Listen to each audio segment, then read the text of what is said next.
There is a loneliness in this world so great that you can see it in the slow movement of the hands of a clock.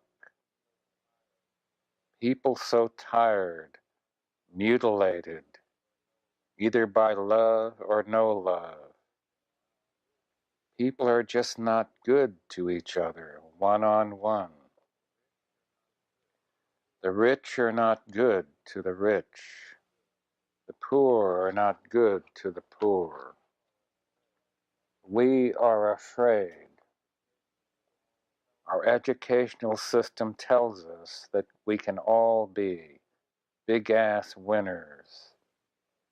It hasn't told us about the gutters, or the suicides, or the terror of one person aching in one place alone, untouched, unspoken to, watering a plant.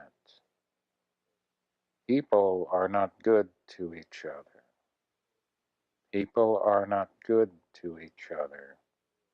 People are not good to each other. I suppose they never will be.